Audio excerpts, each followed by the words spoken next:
संविधान का महत्वपूर्ण प्रश्न है। कैबिनेट मिशन योजना 1946 में आई थी के अंतर्गत संविधान निर्मात्री परिषद में प्रत्येक प्रांत को आवंटित सदस्य संख्या निर्धारित करने के लिए एक प्रतिनिधि कितनी जनसंख्या के अनुपात में था? 10 लाख के अनुपात में था, याद रखिएगा। इन व्यक्तियों में से कौन कैबिनेट मिशन का सदस्य नहीं था?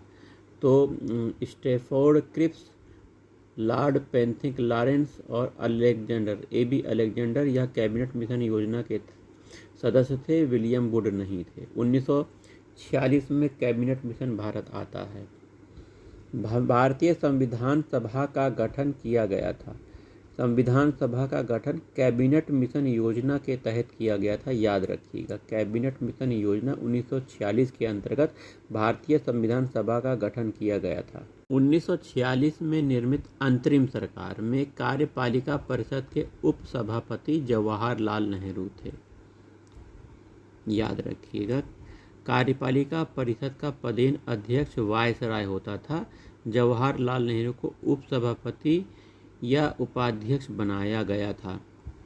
निम्नलिखित में कौन अगस्त 1946 में गठित प्रथम अंतरिम राष्ट्रीय सरकार का सदस्य नहीं था?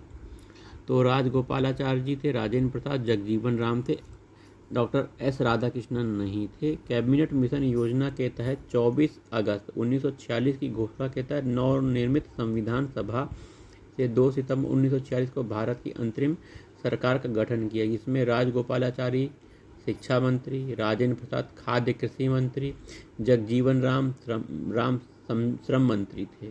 ठीक है।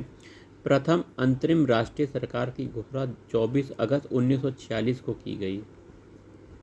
निम्नलिखित में से कौन सा कथन संविधान सभा के विषय में सत्य है? पहला है, यह वयस्क मताधिकार पर आधारित थी। नहीं। संविधान सभा के गठन के लिए राज्यों की विधान सभाओं का उपयोग निर्वाचक मंडल के रूप में किया गया था, अतः संविधान सभा अप्रत्यक्ष निर्वाचन का परिणाम थी, इसलिए पहला ऑप्शन नहीं सही नहीं है। यह प्रत्यक्ष निर्वाचन का परिणाम थी, नहीं। वहीं यह बहुदलीय निकाय थी, बिल्कुल सही। उसने अनेक समितियों के माध्यम से काम किया, बिल्कुल सही। तो जो संविधान सभा में अनेक दल के लोग शामिल थे, इस सभा ने अपने कार्यों का संचालन के लिए अनेक समितियों का गठन किया। तो 2, 3 और 4 ऑप्शन सही है।